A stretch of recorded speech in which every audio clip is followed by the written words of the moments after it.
Assalamualaikum warahmatullahi wabarakatuh. Om Swastiastu, Namo Buddhaya, Salam Kebajikan. Halo semuanya, kembali lagi bersama saya, Sri Handayani dari Institut Manajemen WIATEC Indonesia, mahasiswa semester 3 dari Prodi Manajemen dengan nomor induk mahasiswa 210111090.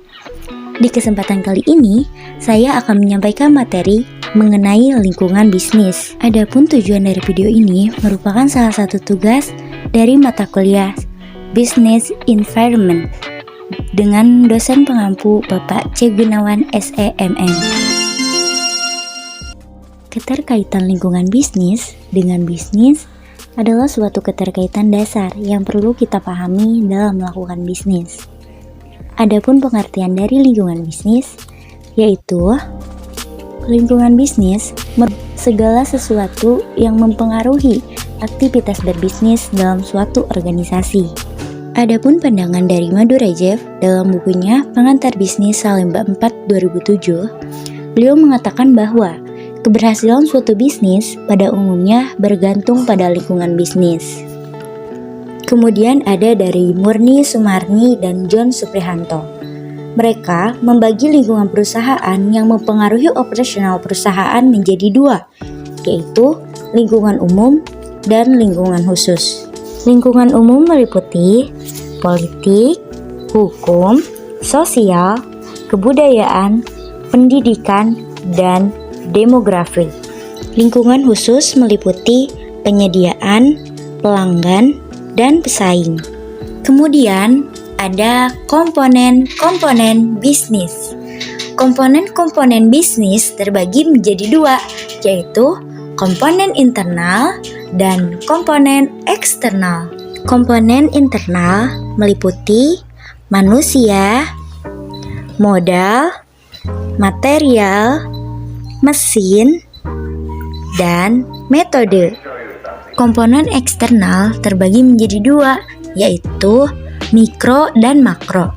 Komponen eksternal mikro terdiri dari pemerintah, pemegang saham, kreditor, pesaing, publik, perantara, pemasok, dan konsumen. Kemudian ada komponen eksternal makro.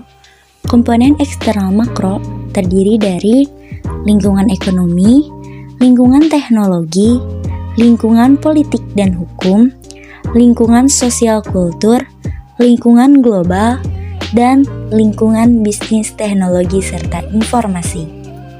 Perubahan lingkungan adalah angka kecepatan dari perubahan lingkungan umum dan perubahan lingkungan khusus perusahaan. Perubahan ini terdiri dari perubahan stabil yang dimana angka perubahan lambat dan perubahan dinamis, angka perubahan cepat. Pengamatan terhadap perubahan dan kompleks lingkungan membuat para manajer dapat memanfaatkan lingkungan yang berubah dengan 3 langkah. Langkah yang pertama, manajer akan mengamati lingkungan terlebih dahulu dengan meneliti lingkungan terhadap kegiatan atau masalah penting yang mungkin dapat mempengaruhi suatu organisasi. Setelah mengamati, kemudian manajer menentukan kejadian dan masalah lingkungan apa yang bermanfaat. Biasanya, manajer menerjemahkan kejadian dan masalah sebagai ancaman atau kesempatan. Setelah 2 langkah tadi dijalankan, maka langkah yang terakhir yaitu menghadapi ancaman atau kesempatan. Manajer akan melakukan suatu peta keterkaitan yang merangkum hubungan yang didasari antara faktor-faktor dan kemungkinan tindakan organisasi. Semoga dapat dipahami ya.